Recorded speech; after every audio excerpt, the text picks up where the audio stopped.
इस पढ़ते जाओ में आपका स्वागत है। देखिए, आज मैं आपको बताऊंगा कि उत्प्लावकता या उत्प्लावन बल और उत्प्लावकता के बारे में सारी जानकारी दे दूंगा कि क्या होता है उत्प्लावन बल। ठीक है, तो देखिए, जब किसी वस्तु को द्रव में डुबोया जाता है, ठीक है, यदि कोई वस्तु है उसे हम द्रव में डुबोते हैं तो जो वस्तु पर द्रव द्वारा ऊपर की ओर एक बल लगता है। ठीक है, जब किसी वस्तु को द्रव में डुबोया जाता है, सुनिए ध्यान से, पक्का आपको याद हो जाएगा, लर्न हो जाएगा। ठीक है, देखिए, जब किसी वस्तु को द्रव में डुबोया जाता है तो वस्तु द्वारा द्रव के ऊपर की ओर एक बल लगता है जिसे उत्प्लावन बल कहते हैं। ठीक है, देखिए, जब हम किसी वस्तु को डुबोते हैं, ठीक है, तो द्रव द्वारा जो होता है ऊपर की ओर एक बल लगता है जिसे उत्प्लावन बल कहते हैं। ठीक है, जिसे उत्प्लावन बल कहते हैं। उत्प्लावन बल का परिमाण जो होता है वो द्रव के घनत्व पर निर्भर करता है। अब इसकी मैं क्रिया विधि बता दूं। ठीक है, आपको जहाँ तक उम्मीद है कि ये परिभाषा याद हो गई होगी क्योंकि बहुत ही इजी है। देखिए, जब किसी वस्तु को द्रव में डुबोया जाता है तो वस्तु जो द्रव की ऊपर की ओर एक बल लगता है जिसे उत्प्लावन बल कहते हैं और इसी प्रक्रिया को ही हम उत्प्लावकता कहते हैं। ठीक है, इसी प्रक्रिया को उत्प्लावकता कहते हैं।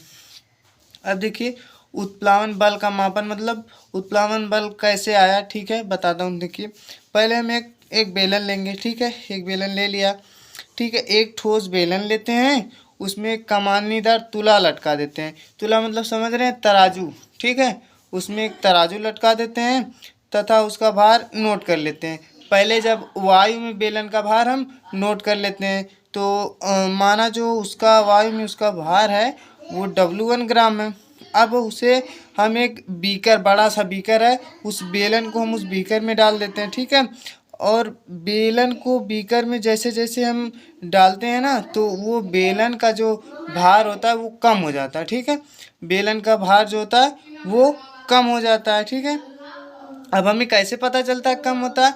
जो हमने वो कमानीदार तुला लटकाया था, यानी कि जो हमने तराजू लटकाया था, वही ये सूचक करता है, वही ये बताता है कि ये कितना ग्राम बढ़ा या कितना ग्राम कम हुआ। यानी कि जब हम वायु में थे, वायु में बेलन को रखे थे तो उसका भार ज़्यादा था, फिर उसको जब हम धीरे धीरे उस बीकर, जिस बीकर में जल भरा था, उसमें डालने लगे तो उसका जो भार था वो कम होने लगा।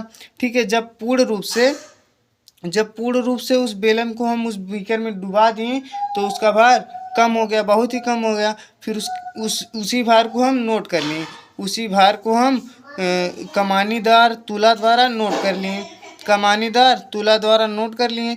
फिर अब उत्प्लावन बल क्या होता है? देखिए, जो पहले भार था, यानी कि जो बेलन का वायु में भार था, जब पानी में बेलन को नहीं डाला गया था, जो उसका भार था, और जब बेलन को पानी में डाला गया तब उसका भार, दोनों भारों के अंतर को ही उत्प्लावन बल कहते हैं। ठीक है, अभी ये मान लीजिए पानी में नहीं डुबोया गया है। जब ये पानी में नहीं डुबोया गया है तो इसका भार मान लीजिए W1 है। ठीक है, अब जब ये पानी में डुबो दिया जा रहा है, ठीक है, जब ये पानी में डुबो दिया जा रहा है तो इसका भार जो है वो कम होकर W2 हो जा रहा है, W2 ग्राम हो जा रहा है। तो उत्प्लावन बल बराबर हो जाएगा, बेलन का वायु में भार कितना था? W1 था, बेलन का वायु में भार W1 था, और उसका जो जल में पूर्ण रूप से डुबो दिए तो W2, यानी कि उत्प्लावन बल है जो है F बराबर W1 माइनस W2।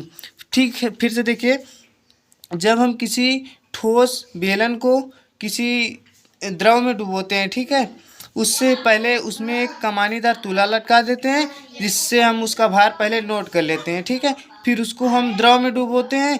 द्रव में डुबोने के बाद उसके भार में जितनी कमी आती है उस भार को भी हम नोट कर लेते हैं। फिर उन्हीं दोनों भारों के अंतर कर लेते हैं, मतलब जब वायु में उसका भार था W1, फिर उसको जब द्रव में पूर्ण रूप से डुबो दिए तो उसका भार हम नोट कर लिए, तो दोनों भारों का जो अंतर होता है वही तो F होता है उत्प्लावन बल, उसी को उत्प्लावन बल कहते हैं। ठीक है, उम्मीद है कि आपको इस वीडियो में आया होगा। ठीक है।